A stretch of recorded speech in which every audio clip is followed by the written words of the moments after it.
അലർജിന്റെ specialist ആണ്. അവര് മരുന്ന് കഴിച്ചിരുന്നത്. അങ്ങനെ 6 വർഷം കഴിച്ചു. ലാസ്റ്റ് ഡോക്ടർ പറഞ്ഞു ഇൻഹേലർ വലിക്കണം എന്നാണ്. ഇൻഹേലർ വലിക്കണം എന്നാണ്. അതൊക്കെ വലിച്ചിരുന്നു. ആ സമയത്താണ് വെസ്റ്റീജ് വന്ന് പരിചയപ്പെട്ടതും ഇതിന്റെ പ്രൊഡക്റ്റിനെ കുറിച്ച് അറിഞ്ഞതും. അപ്പൊ നമ്മളാണെങ്കിലും ഉപയോഗിച്ച് നോക്കൂലേ. അപ്പൊ അങ്ങനെ ഉപയോഗിച്ചു. ഫസ്റ്റ് ഞാൻ ഉപയോഗിച്ചത് റെസ്പോകെയർ, amla, noni, ganoderma, vital complex അതൊക്കെ ഞാൻ ഉപയോഗിച്ചിട്ടുണ്ട് കേട്ടോ. 4 സപ്ലിമെന്റാണ് ഫസ്റ്റ് ഉപയോഗിച്ചത്. പിന്നെ അതിന്റെ കൂട്ടത്തിൽ ഇങ്ങനെ സപ്ലിമെന്റ് ഇങ്ങനെ മാറ്റി ഉപയോഗിച്ചു. പക്ഷെ 3 മാസം കൊണ്ട് ഈ 6 വർഷം ഉണ്ടായിരുന്ന അലർജി പാടെ മാറി കിട്ടി. ഇന്ന് 3.5 വർഷമായിട്ട് യാതൊരു പ്രശ്നമില്ലാന്നുള്ളതാണ്. അതേപോലെ തന്നെ അതിന്റെ കൂട്ടത്തിൽ മൈഗ്രെയിൻ ഉണ്ടായിരുന്നു.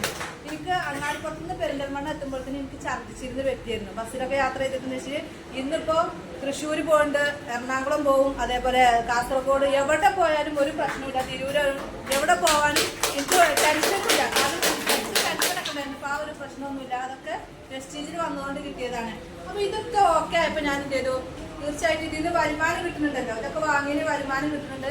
അങ്ങനെ ഞാൻ വരുമാനത്തിലേക്ക് ഫോക്കസ് ചെയ്തു. ഫസ്റ്റ് എനിക്ക് ഞാൻ ആഗ്രഹിച്ചിരുന്നത് ഒരു 5000 രൂപ കിട്ടുന്നതായിട്ടുള്ള സ്വപ്നം കാണാൻ തുടങ്ങിയാൽ. നമ്മളൊക്കെ സ്വപ്നം കാണൂലേ, ഇതിന് കിട്ടുന്ന അറിയുമ്പോൾ. അപ്പൊ ഫസ്റ്റ് എനിക്ക് വന്നൊരു ബോണസ് പറഞ്ഞാല് ഞാൻ അന്ന് വേണോ വേണ്ടെന്ന് വിചാരിച്ചിട്ട് വീട്ടിൽ കുറച്ച് പേസ്റ്റ്, സോപ്പ്, എണ്ണ അതൊക്കെയാണ് ഫസ്റ്റ് വാങ്ങിയത്. അങ്ങനെ ഒരു 1000 രൂപക്കാണ് പർച്ചേസ് ചെയ്തത്. പക്ഷെ 1000 രൂപക്ക് പർച്ചേസ് ചെയ്തപ്പോൾ പിറ്റത്തെ മാസം 10-ാം തീയതി ആകുമ്പോൾ 31 രൂപ ബോണസ് ആയിട്ട് എനിക്ക് വന്നു. സന്തോഷം ഉണ്ടാവുമോ ആർക്കെങ്കിലും? ഇല്ലേ, നമ്മൾ 1000 രൂപക്ക് പുറത്തുനിന്ന് പർച്ചേസ് ചെയ്യുമ്പോൾ എന്തെങ്കിലും കിട്ടുന്നുണ്ടോ? അപ്പൊ ഈ 31 രൂപ കിട്ടിയപ്പോ ഞാൻ എന്ത് ചെയ്തു, പിറ്റത്തെ മാസം ഞാൻ അതിലേറെ കൂട്ടിയെടുക്കാൻ തീരുമാനിച്ചു. അങ്ങനെ ഞാൻ ഇത് കിട്ടുന്നറിഞ്ഞല്ലോ. അപ്പൊ ഞാൻ പിറ്റത്തെ മാസം ഞാൻ വാങ്ങിയത് 475 രൂപ. അപ്പൊ സന്തോഷമായിട്ട് 8% ചെയ്തു. 475 രൂപ ബോണസ് വന്നപ്പോ എന്തായാലും ഇതിന് കിട്ടുന്നുള്ള മനസ്സിലായി. പിന്നെ ഞാൻ റെസ്റ്റ് കിട്ടുന്നില്ല എന്നുള്ളതാണ്. പിന്നെ ഞാൻ എന്തായി, വർക്കിനായിട്ട് ഒരുങ്ങി. പിറ്റത്തെ മാസം ഞാൻ വാങ്ങുന്നത് 11,000 രൂപ ബോണസ് വാങ്ങി. ഒരു ബോണസ് അപ്പൊ എന്തായാലും നമ്മൾ അടങ്ങിയിരിക്കുമോ? പിന്നെ നമുക്ക് അതിന്റെ തുടക്കത്തിലൊക്കെ ഒരുപാട് നെഗറ്റീവും കാര്യങ്ങളൊക്കെ വന്നിട്ടുണ്ട്. പക്ഷെ അതൊന്നും ഞാൻ മൈൻഡ് ആക്കുന്നില്ല. ഞാൻ ഒറ്റ ലക്ഷ്യമാണ് ഫോക്കസ് ചെയ്ത്. 5000 ഞാൻ ഫോക്കസ് ചെയ്തത് എന്തായി, 11,000 കിട്ടിയില്ലേ. അപ്പൊ ഇതിന് 11,000 ഉള്ളത് എന്തായാലും എനിക്ക് ഉറപ്പായി 50,000 എത്തുന്നുള്ളത്. അങ്ങനെ 50,000 എത്താൻ എനിക്ക് വലിയ താമസമൊന്നും ഉണ്ടായിട്ടില്ല. പിറ്റത്തെ മാസം 5-ാമത്തെ മാസം ഞാൻ ബ്രോൺസ് ആയിന്റെ 5-ാമത്തെ മാസം ഞാൻ ആവുന്നത് സ്റ്റാർ ഡയറക്ടറാണ്. സ്റ്റാർ ഡയറക്ടർ ആവുമ്പോൾ 47,000 രൂപ വരുമാനം വാങ്ങാൻ കഴിഞ്ഞിട്ടുണ്ട്.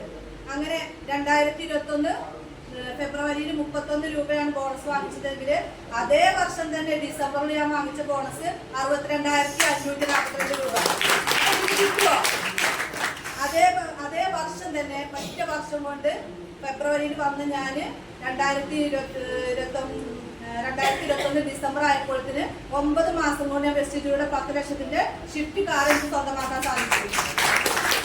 അതേപോലെ 1.5 വർഷം കൊണ്ട് മേഡം പറഞ്ഞത് നമ്മൾ കൊണ്ടുവന്ന ഒരാളെ വിജയിപ്പിക്കുമ്പോഴാണ് നമ്മൾ സിൽവർ ഡയറക്ടർ ആവുക. അങ്ങനെ സിൽവർ ഡയറക്ടറാകുമ്പോൾ പിന്നെ അതിലൂടെ നമുക്ക് ട്രാവൽ ഫണ്ട് വരെ തുടങ്ങും. ആ ട്രാവൽ ഫണ്ട് ഉപയോഗിച്ച് ഞാൻ വിദേശത്തേക്ക് പോകാൻ എനിക്ക് സാധിച്ചു. അവിടെ പോയിട്ട് ഒരു 5 മാസത്തോളം ഹസ്ബൻഡിന്റെ കൂടെ നിൽക്കാൻ സാധിച്ചിട്ടുണ്ട്. അതൊക്കെ ഈ വെസ്റ്റീജിൽ വന്നതുകൊണ്ട് മാത്രമാണ് കേട്ടോ.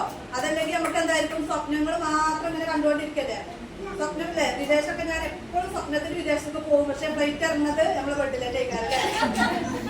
അപ്പൊ അങ്ങോട്ട് എത്തലില്ല. സത്യമായിട്ട് ഞാൻ എപ്പോഴും സ്വപ്നം കാണുന്നുണ്ടായിരുന്നു. പക്ഷെ അവിടെ പോയി വന്നിട്ടും ഇപ്പോഴും ഞാനിങ്ങനെ സ്വപ്നം കാണും.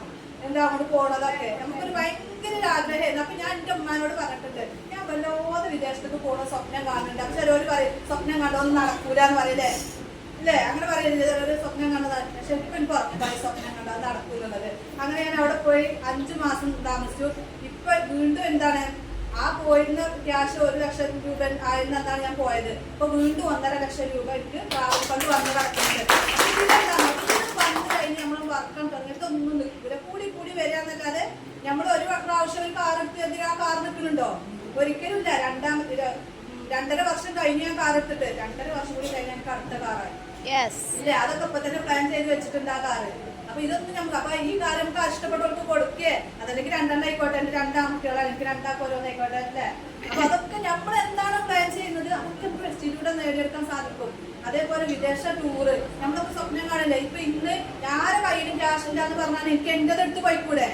അപ്പൊ മേഡം ഒരു ഗ്രൂപ്പില് പറഞ്ഞിട്ടുണ്ടായിരുന്നു നമുക്ക് എല്ലാവർക്കും കൂടി ഉംറക്ക് പോകണം എന്നുള്ളത്. ഞാൻ പറഞ്ഞു മേഡം ഞാൻ റെഡിയാണ്, നമുക്ക് ഒന്നിച്ച് പോകാൻ. കാരണം അതെന്താ റെഡിയാണ് പറയാനുള്ള കാരണം എന്താ, വർഷം കൊണ്ടാണ് നമ്മൾ നോക്കണം. നമ്മളൊരു 30 വർഷം 35 വർഷം ഗൾഫിൽ ഒരു പ്രവാസിയായിരുന്നതിന്റെ ആണെങ്കിലും അവർക്ക് നേടാൻ പറ്റാത്തതാണ് നമ്മൾ വെറും 3 വർഷം കൊണ്ട് നേടിയിട്ടുള്ളത്. അതേപോലെ എൻ്റെ ഒരു സ്വപ്നമായിരുന്നു എന്ത്, ഒരു ആകെ ഞങ്ങൾ ഈ പെരിന്തൽമണ്ണ ടു വളാഞ്ചേരി റോഡുകൾ അറിയില്ലേ, എത്രത്തോളം ബ്ലോക്കും ഇതും കാര്യങ്ങളുള്ളത്. ആ റോട്ടുമ്പോഴാണ് ഞങ്ങളുടെ വീട്. വെറും 5 സെന്റ് സ്ഥലത്ത് അങ്ങാടിക്കുളം ഏകദേശം ടൗണിന്റെ അടുത്തായിട്ടാണ് ഞങ്ങളുടെ വീട്. പക്ഷെ എനിക്ക് വലിയൊരു ആഗ്രഹം വരുന്നുണ്ട്, എനിക്കൊരു 10 സെന്റ് സ്ഥലം. അതും ഞാൻ എപ്പോഴും സ്വപ്നം കണ്ടിട്ടുണ്ടോ, 10 സെന്റ് സ്ഥലത്തില് ചെടികളും കാര്യങ്ങളൊക്കെ ആയിട്ട് നല്ലൊരു അത്യാവശ്യം ഒരു വീടും അതൊക്കെ ആയിട്ട്. പക്ഷെ വീട് കുഴപ്പമില്ലാത്തൊരു വീടുണ്ട്, 5 സെന്റില് വീട് തന്നെയാണ്. പക്ഷെ സ്പേസ് ഇല്ല. പുറത്ത് മുന്നോട്ട് ഇറങ്ങിയാൽ റോഡ്, ബാക്കൊക്കെ ഇറങ്ങിയ സൂപ്പർ മാർക്കറ്റ്, പുറത്തൊക്കെ ഇറങ്ങിയ വീടുകൾ, അങ്ങനെ എന്താ പറയാ ഒരു പെട്ടിക്കൂടിന്റെ ഉള്ളിലുള്ളൊരു ജീവിതമായിരുന്നു. പക്ഷെ സ്വപ്നം കണ്ടിരുന്നു. അതും വെസ്റ്റീജിൽ വന്നപ്പോ എന്തായി, എന്റെ കൈകൊണ്ട് തന്നെ എനിക്ക് 15 സെന്റ് സ്ഥലം തൊട്ട് വീടിനകത്ത് ഇതൊരു ചെറിയ സംഭവം കേട്ടോ, വലിയൊരു സംഭവമാണ് ഇത്, വലിയൊരു പ്രസ്ഥാനമാണിത്. നമ്മൾ വരുന്ന സമയത്ത് വിചാരിക്കും ഇതൊക്കെ ചെയ്യാൻ പറ്റുമോ ഇല്ല എന്നുള്ളത്. പക്ഷെ എനിക്ക് പറയാനുള്ള എന്താ വെച്ചാല്, എന്നെ കൊണ്ട് ഇത് സാധിച്ചിട്ടുണ്ടെങ്കിൽ തീർച്ചയായിട്ടും ഇവിടെ കൂടി എത്ര പേരാണെങ്കിലും അവരെ കൊണ്ട് നിങ്ങളൊരു സുറാമേടം പറഞ്ഞ പോലെ തന്നെ ഞാൻ 3 വർഷം കൊണ്ട് ആയിക്കണമെങ്കിൽ നിങ്ങൾക്കൊണ്ട് 2 വർഷം കൊണ്ട് സാധിക്കുന്നതേ ഉള്ളൂ. പക്ഷെ അതിന് ഒരൊറ്റ കാര്യം, നിങ്ങൾ ഇതിലുണ്ടോ ഇല്ല എന്നുള്ളതാണ്. പിന്നെ ചെയ്യേണ്ട കാര്യം തുടർച്ചയായിട്ട് ചെയ്യാന്നുള്ളതും. അത് നിങ്ങൾ റെഡിയാണോ? ആർക്കണ്ട അതിന് റെഡിയാണോ ഉള്ളത്? തീർച്ചയായിട്ടും അടുത്ത ഈ ഒരു ഇതിപ്പോ ഏതാണ്, ഓഗസ്റ്റ് അല്ലേ, ഈ അടുത്ത ഓഗസ്റ്റ് ആകുമ്പോഴത്തിന് എല്ലാവരും 50,000 രൂപക്ക് മുകളിൽ വരുമാനം വാങ്ങണമെന്ന് എഴുതി വെക്കുക. ഇന്ന് പോയിട്ട് എഴുതി വെക്കുക. അടുത്ത